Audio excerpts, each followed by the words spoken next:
కూటమి ప్రభుత్వం ఉచిత ఇసుక విధానం పాలసీ తీసుకొచ్చింది, దీనిపైన మీ అభిప్రాయం ఏంటని మీరేం చెప్తారు? ముందు ప్రజలకు అర్థం కావట్లేదన్న. ఉచిత ఇసుక అని టీవీల్లో చూస్తున్నారు కానీ ప్రజలకు క్లారిటీ లేదు. ఓన్లీ క్లారిటీ ఎవరికి ఉంది? కొంచెం ఎడ్యుకేటెడ్ పర్సన్కి కాదు తప్ప విలేజెస్లో అయితే పూర్తిగా జీరో నాలెడ్జ్. సిటీల్లో ఎలా ఉందనేది నాకు అంత ఐడియా లేదు కానీ పల్లెటూరులో అయితే పూర్తిగా జీరో నాలెడ్జ్. వాళ్ళకి పూర్తిగా క్లారిటీ ఇచ్చేవాళ్ళు లేరు. కూటమి ప్రభుత్వం వచ్చిందనే కానీ ఏదైనా అవసరం అయితే ఎవరిని అడగాలో కూడా ఇప్పుడు ప్రజెంట్ లేదు. అంతకుముందు ఒక వాలంటీర్ అనేవాళ్ళు ఉన్నారు. కొంతమంది వాలంటీర్ వ్యవస్థ రాంగ్ అన్నారు, కొంతమంది రైట్ అన్నారు, ఉన్నాయి. కాకపోతే మనం ఈవెన్ ఎగ్జాంపుల్కి వరదల టైంలో వరదలను ఇప్పుడు తేవచ్చో తేకూడదో నాకు తెలియదు కానీ అయిపోయిన సిచ్యువేషన్ అయినా కానీ దాంట్లో ప్రజలకి క్లారిటీ ఎవరిని అడగాలి, మాకు ఒకవేళ ఇప్పుడు వరద బాధితులు మేము మాకు ఇది జరిగిందండి మేము ఒకరికి చెప్పుకోవడానికి ఒక పర్సన్ అనే అతను లేడు. మీకు ఎవరైనా ఉన్నారో మరి మీరు ఎక్కడ ఉంటున్నారో తెలియదు కానీ మేమైతే ప్రజెంట్ ఆ సిచ్యువేషన్ ఫేస్ చేశాను. అందుకని చెబుతున్నా, వరద బాధితుల టైంలో ఈ పర్సన్ని మీరు వెళ్ళి కన్సల్ట్ అవ్వండి అనే ఒక పర్సన్ తెలియదు. ఎడ్యుకేటెడ్ ఓకే, ఎవరినో గట్ట కన్సల్ట్ అవుతారు, కొంచెం రాజకీయ నాయకుల దగ్గరికి వెళ్ళి కూర్చుంటారు ఎట్టో గట్ట. మరి అసలు ఏమీ తెలియని వాళ్ళ పరిస్థితి ఏంది? ఇల్లిటరేట్ పరిస్థితి ఏంది? ఎవరిని అడగాలి? వాళ్ళకి ఉంటుంది బిడియం అనేది ఉంటుంది. ఎవరిని అడిగితే ఏమో మన ఏమైనా అనుకుంటారేమో, ఏమైనా అడిగితే ఏమైనా అంటారేమో అనేది ఉంటుంది. అలాంటి వాటిని ప్రభుత్వం పట్టించుకోవట్లేదు. హై లెవెల్లో చూసుకున్నంత మాత్రాన టీడీపీ గవర్నమెంట్ అభివృద్ధి కావాలనుకునే అందరు జనాలు వేశారు. ఓటేసింది దేనివల్ల? అభివృద్ధి కావాలి, ఆంధ్రప్రదేశ్ అభివృద్ధి లేదు లాస్ట్ 5 years అనే ఆలోచన మీదే జనం వేశారు. పాజిటివ్ వేలోనే అంతకుముందు ఓన్లీ పథకాలు ఇస్తున్నారు, మన డబ్బులు మనకే ఇస్తున్నారు, మీ డబ్బులు మీ జేబులో తీసుకొని గవర్నమెంట్ మీకే ఇస్తుంది అనే అవేర్నెస్సే చేశారు లాస్ట్ 5 years. కానీ వీళ్ళు వచ్చాక ఏం చేస్తున్నారు? అభివృద్ధి చేస్తున్నాం అంటున్నారు. ప్రజల్లో అభివృద్ధి తగ్గింది. బయట మరి పెరిగిందో లేదో నాకైతే కనిపించలే. మీకు ఏమైనా కనిపిస్తే మీరు చూస్తున్నారు కాబట్టి. ప్రజల్లో అభివృద్ధి ఎప్పుడు వచ్చిందంటే నాకు అవసరం అయింది, నా అవసరాన్ని మీ దగ్గరకు తీసుకురావాలి. ఎవరు తీసుకురావాలి నా అవసరాన్ని? నేను వచ్చి ప్రతిసారి నేను మీకు చెప్పుకోలేనుగా. ఇప్పుడు నాది ఇదండి అవసరం, నాకు ఇలా వరదలు వచ్చి ఇలా అయిందండి, నాకు ఇలా బైక్ ఆగమైందండి అని ఎవరికి చెప్పాలి? సర్వే ఎవరు వచ్చారు చెప్పనా? వరదలకి లోకల్లో ఉన్న సచివాలయం వ్యవస్థ రాలా. ఈ సచివాలయంలో ఉన్న వాళ్ళు ఎవరో రాలా. నాకు వచ్చిన ఎగ్జాంపుల్ నేను ఫేస్ చేశా. నేను షిరిడి సాయినగర్లో ఉంటా. నాకు వచ్చిన అతను శ్రీకాకుళం అతను నేను అడిగా, మీరు ఎక్కడండి సర్వే, మీది ఇక్కడికి వచ్చారు సర్వే చేయడానికి, మీకు ఎక్కడండి మీరు అంటే, మా శ్రీకాకుళం అండి, మమ్మల్ని ఇక్కడ వేసారు, ట్రాన్స్ఫర్ చేశారు, ఓన్లీ వరద బాధితులకు సహాయార్థం చేశారండి అని. ఆయనకు నేను తెలుసా, మా ఏరియా తెలుసా, చెప్పింది రాసుకొని వెళ్ళారు. పూర్తిగా అసలు వరద బాధితుల టైంలో, వరదలు వచ్చిన టైంలో రాసుకొని వెళ్ళారు. వరదలు వచ్చిన టైంలో ఇంట్లో ఎవరు ఉంటారండి? నాకు అర్థం కాదు. ఎవరు ఇల్లు వాళ్ళు వదిలేసి వెళ్ళిపోయారుగా.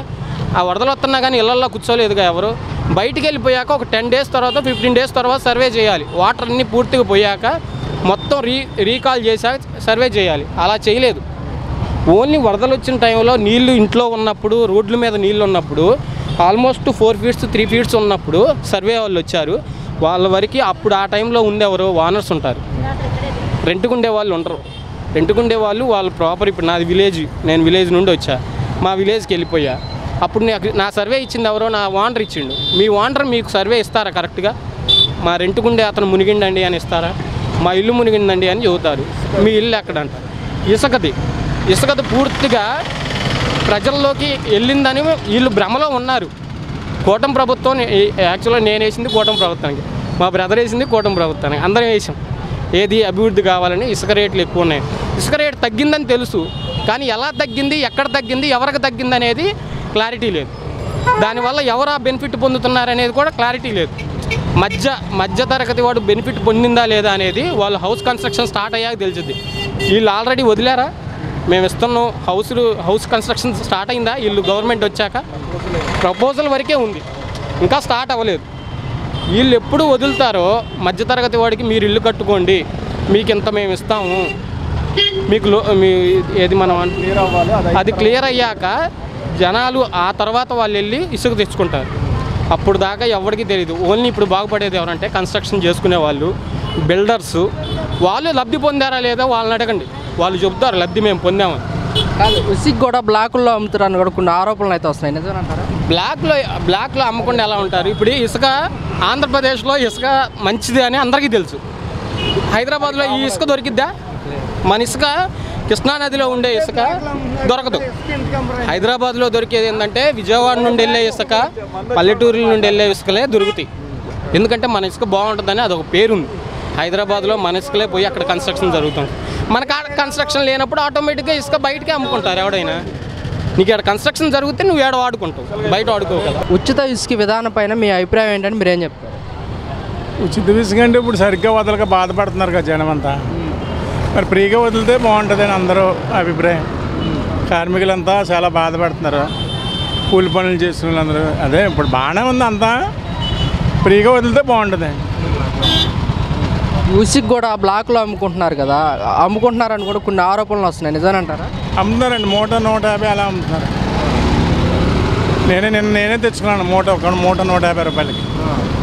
మరి కూటమి ప్రభుత్వం ఇసుక ఫ్రీగానే ఇస్తున్నామని చెప్పేసి కూడా స్కీమ్ తీసుకురావడం జరిగింది చెప్తున్నారు. మరి ఇంతవరకు సరిగ్గా రాలేదు కదా. మరి బ్లాక్లో అమ్మే వాళ్ళు అమ్ముతున్నారు, 100, 130, 140 అలా అమ్ముతున్నారు ఒక మూట వచ్చి.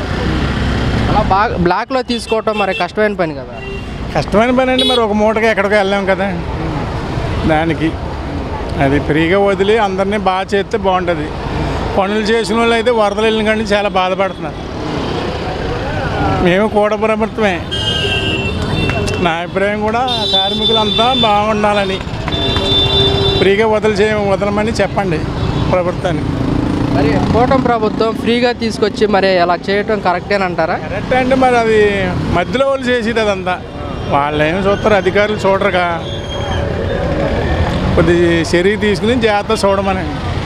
పనులు చేసిన అయితే ప్రజెంట్లో ఈ 2 నెలల నుంచి వరదలు వెళ్ళాక చాలా బాధపడుతున్నారు. ఇసుక అది అందుబాటులో లేక ఒక ట్రాక్టర్ వచ్చి 8,000 అలా చెప్తున్నారంట. గత వైసీపీ ప్రభుత్వంలో ఇసుక విధానం ఎలా ఉందండి మీరేం చెప్తారు? దాన్ని నేను చెప్పనండి. అప్పుడు కష్టాలు పడ్డారు, ఇంకా అది ఎందుకు అయిపోయిందిగా. ఇది కొంచెం ఫ్రీగా వచ్చేలా చూడమనండి. వైసీపీ అంటున్నమాట ఫ్రీ ఇసుక అని చెప్పేసి బ్లాక్లో పెట్టి అమ్మేస్తున్నారు అని చెప్పేసి అంటున్నమాట, మీరేమంటారు? ఏమీ లేదండి అంతా. ఇప్పుడు మూట అది కావాల్సిన వాళ్ళు ఇబ్బంది కష్టంగా తెచ్చుకోవాల్సిందే. అదేమీ లేదు, బాగానే ఉంది. ఫ్రీగా వదలమని చెప్పండి, నా అభిప్రాయం నేను చెప్తున్నాను. కూటమి ప్రభుత్వం ఉచిత ఇసుక విధానం తీసుకొచ్చింది, దీనిపైన మీ అభిప్రాయం ఏంటంటే మీరేం చెప్తారు? ఫ్రీగా అయితే ఏం లేదు సార్. ఉచిత ఇసుక అయితే ఫ్రీగా అయితే ఏమీ లేదు. మామూలు ఇస్తా అన్నారు కానీ దాని రేటింగ్ మించి అంతకుముందు దానికన్నా ఎక్కువే రేట్లే ఉన్నాయి. ఇక్కడ ఇచ్చేది ఏమి లేదు సార్. ఉచిత కొట్టమంటారు కానీ ఇద్దరు కలిసి మాకు ఇక్కడ ఇప్పుడు వాళ్ళ ప్రభుత్వం వచ్చిన దగ్గర నుంచి ఏది జరిగింది అయితే ఏమీ లేదు. అది ఉచిత ఇసుక అని చెప్పేసి బ్లాకుల్లో ఇసుక అమ్ముతున్నారని భవన కార్మికులు అంటున్నమాట, నిజమేనంటారు? ఇంక అంతే సార్. ఇంక వాళ్ళ ఉచిత ఇసుక అంటారు కానీ వాళ్ళు మొత్తానికి అయితే మాత్రం బ్లాకుల్లో అమ్మటం కానీ ఏదో ఒకటి జరుగుతూనే ఉంటుంది. ఇలా ఫ్రీగా అని చెప్పేసి బ్లాకుల్లో అమ్మటం ఎంతవరకు కరెక్ట్ అంటారు? అదైతే కరెక్టే కాదు సార్. ఉచిత ఇసుక అన్నారు కానీ అంతకుముందు కూడా ఎట్లా అని చెప్పారు కానీ ఉచిత ఇసుక అంటున్నారు కానీ ఇసుక అయితే మాత్రం ఉచితంగా ఇచ్చేది అయితే ఏమీ లేదు. అది గత వైసీపీ ప్రభుత్వంలో ఇసుక విధానం ఎలా ఉందంటే మీరేం చెప్తారు? ఆయన ఇసుక ఇస్తా అన్నారు కానండి, అయితే ఆయన ప్రభుత్వంలో కూడా ఇట్లా ఇస్తా అన్నారు కానీ ఆయన కొద్దిగా ప్రాబ్లం ఉండి మళ్ళీ ఇవ్వలేదు, ఏంటో మరి తెలియదు సార్. ఈ 100 రోజులు కూటమి పరిపాలన ఎలా ఉందంటే ఏం చెప్తారు మీరు? సరే 100 రోజులు అయితే మాత్రం మాకున్న కూడా ప్రభుత్వం అయితే మొన్న వరదలు వచ్చినాయి కానీ ఏం లేదు. ఇక అది ఈ 100 రోజులు కూడా మాకైతే జరిగేది అయితే ఏమీ లేదు. ఉచితంగా 10 పాయింట్ల వరకు చెప్పాడు. ఏంటి అమ్మ ఇది తల్లికి 100 ఇస్తా అన్నారు, అది లేదు. పెన్షన్లు అన్నారు, అది లేదు. తర్వాత ఇంకా మన వరదలు వస్తే వరదలు కూడా పట్టించుకునేది ఏం లేదు.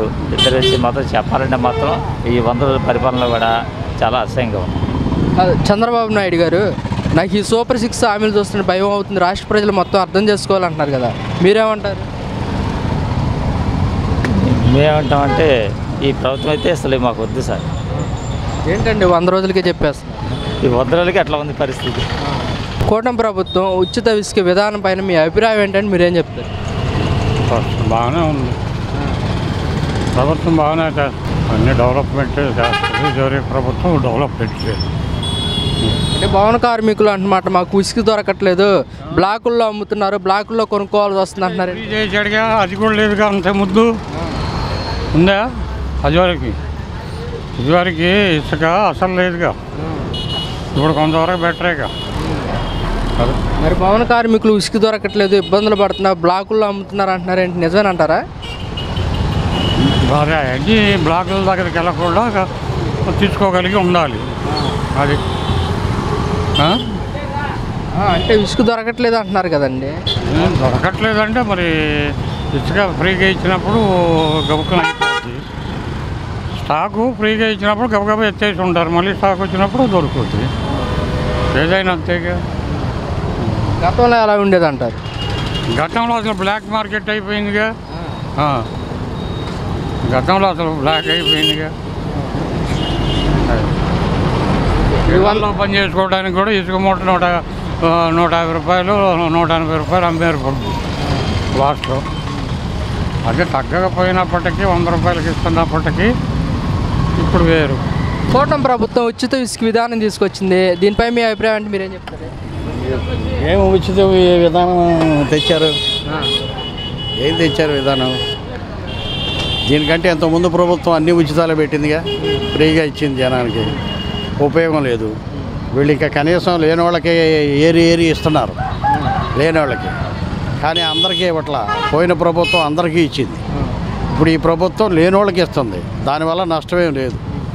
అది నా అభిప్రాయం. భవన కార్మికులు ఉసుకు దొరకట్లేదు, బ్లాకుల్లో కొంటున్నాం అంటున్నారు, ఏంటి నిజమేనంట? బ్లాకుల్లో అంటే ఇవాళ వరద వచ్చింది మొన్న, ఇసుక టైట్ అయింది. ఎమర్జెన్సీ అవసరమైన వాళ్ళు కొనుక్కుంటున్నారు, అవసరం లేని వాళ్ళు మామూలుగానే 4 రోజులు ఆగితే మామూలు ఫ్రీ. గవర్నమెంట్ ఫ్రీగా ఇచ్చింది కాబట్టి ఫ్రీగా వస్తుంది. అది ఉచిత ఇసుక అని చెప్పేసి అమౌంట్ తీసుకుంటున్నారు అంటున్నారేంటి? అది మరి నాకైతే తెలియదు. అది గత వైసీపీ ప్రభుత్వంలో ఇసుక విధానం ఎలా ఉందంటే మీరేం చెప్తారు? ఘోరంగా ఉంది. ఈ 100 రోజుల కూటమి పరిపాలన ఎలా ఉందంటే మీరేం చెప్తారు? చాలా బాగుంది. అంటే ఏ విధంగా అంటారు? అన్ని విధాలుగా బాగుంది. వరద వచ్చి జనం ఇబ్బంది పడ్డా కానీ అన్ని విధాలా ఆదుకున్నారు. చాలా బాగుంది. కూటమి ప్రభుత్వం ఎందుకు వచ్చింది ఎన్నికలకి? ఎన్నికల ముందు ఏ వాగ్దానం చేసింది, ఇప్పుడు ఏం చేస్తుంది? రెండు జవాబులు కావాలి. ఎన్నికల ముందు ఏం చెప్పింది, ఎన్నికలు అయిన తర్వాత ఏం చేస్తుంది, ఇప్పుడు ఏం చేస్తుంది? ఒక్కటనే నెరవేర్చున్నారా? మేము పలాన్ని నెరవేర్చామని చెప్పమని గుండె మీద చేసుకుని నథింగ్, జీరో. ఇప్పుడు మద్యపానం అన్నారు, ఎన్ని షాపులు పెట్టారు? ప్రజల్ని బతికిస్తారా, ప్రజలను చంపుతారా మీరు? నేను ఒకటి అడుగుతున్నా. వాడు 10 రూపాయలు సంపాదించుకుంటాడు కార్మికుడు, పూట కూలికి వెళ్ళినవాడు. ఆ 10 రూపాయలు మీరు తీస్తున్నారు మందు పెట్టి. ఇంకా భార్య పిల్లలకి ఏమి ఇస్తాడు? పిల్లలు ఏం చదివించుకుంటాడు? ఉన్న చదువులు తీసేసాడు వీడు. అవునా కదా? పిల్లలకు విద్య ఉందా? ఫీజు రియంబర్స్మెంట్ ఉందా? లేదు. ఏముంది వాళ్ళకి పిల్లలకి? జగన్ ఉంటే ఏమి చేసేవాడు? అంటే ప్రభుత్వం ఉంటే ఏం చేసేది? జగన్ ప్రభుత్వం ఉంటే ఏం చేసేది? వాళ్ళకి సమస్తం ఇచ్చేవాడు. వాళ్ళ ఫీజులు కానీ, చదువులకు కావాల్సిన బుక్స్ కానీ, బూట్లు, సాక్సులు, సమస్తం చిక్కితో సహా, భోజనం సహా ఫ్రీగా ఇచ్చేవాడు. మరి ఏది పిల్లలకి? ఇప్పుడు మీరు పిల్లలకి అవి ఉంటేనే కదా ఇంట్రెస్ట్గా స్కూల్కి వస్తారు, చదువుకుంటారు. స్కూల్స్ ఎక్కడ డెవలప్మెంట్ చేసావు నువ్వు? స్కూల్స్ డెవలప్మెంట్ చేయలే. ప్రజల మీద, ప్రజల పరిపాలన మీద దృష్టి లేదు మీకు సీట్లు కావాలి, కుల రాజకీయాలు. ఇప్పుడు లడ్డు అన్నారు. లడ్డు మనకు అవసరమా? ఎవడో కొనేవాడు కొంటాడు, అందరూ కొంటారు, కాదని చెప్పట్లేదు. నేను ఏ మతం ఏ కులం నేను మాట్లాడట్లేదు. అన్ని కులాలు అన్ని మతాలు. ఇది మనకి ఏంది? ప్రజాస్వామ్య దేశం ఇది. ఇప్పుడు మోడీకి క్రైస్తవులు ఒకటే వేస్తే ఓటు గెలవలేదు కదా. చంద్రబాబు నాయుడు కానీ క్రైస్తవులు ఒకటే వేయలేదు కదా. హిందువులు వేశారు, ముస్లిమ్స్ వేశారు, జైనులు వేశారు, క్రిస్టియన్స్ వేశారు, అన్ని మతస్థులు వేశారు, అన్ని కులాలు వేశారు. ఇప్పుడు జాతులు, కులాలు, మతాలు కాదు కదా. నువ్వు ఆ లడ్డు తీసుకొచ్చి ఇప్పుడు పెడతావేంటి? నువ్వు ఇచ్చిన పథకాలే 6 పథకాలే. నువ్వు 6 పథకాలు ఇచ్చావు, 6 హామీలు ఇచ్చావు. ఒక్కటి గుండె మీద చేసుకుని చెప్పు. మళ్ళా అనకూడదు కానీ మరి మీరు ఏం ముందే నాకు అర్థం కాదు. మరి 100 రోజుల పరిపాలన హ్యాపీగా సన్మానం చేస్తున్నారు. 100 రోజుల పరిపాలనని 100 రోజుల పరిపాలన హ్యాపీగా చేసామని చెప్పడానికి మీరు ఏ పథకాలు నిర్వర్తించారు? ప్రజలకి ఏమి నిలబెట్టుకున్నారు? నిలబెట్టుకుని అప్పుడు మీరు చేసుకోండి, వద్దని లేదు ఎవడు. కూటమి ప్రభుత్వం అన్నమాట. ఈ 100 రోజుల పరిపాలనలో పెన్షన్ పెంచాము, ఇంటికి పంపించాము, అన్నా క్యాంటీన్లు పెట్టాము అంటున్నారు. అన్న క్యాంటీన్లు పెద్ద సమస్య కాదమ్మా. క్యాంటీన్లు పెద్ద సమస్య కాదు. అన్న క్యాంటీన్లు పెట్టి దులుపుని సరిపోద్దా? వాడు వస్తున్నాడు రిక్షావాడు, ఆ 10 రూపాయలు సంపాదించేది అక్కడే తీసుకెళ్ళి తినేసి తాగేసట్టే వెళ్ళిపోతున్నాడు. 100 రూపాయలుగా మంది ఇచ్చేసావు, ఫుల్గా తాగుతున్నాడు, వెళ్ళిపోతున్నాడు. ఎన్ని కుటుంబాలు ఉన్నాయి అలాగా? లెక్కలేదు చెప్పుకోవాలంటే. నువ్వు సంపాదించిన 10 రూపాయలు భార్య చేతికి వెళ్తుందా, పిల్లల చేతికి వెళ్తుందా? లేదు.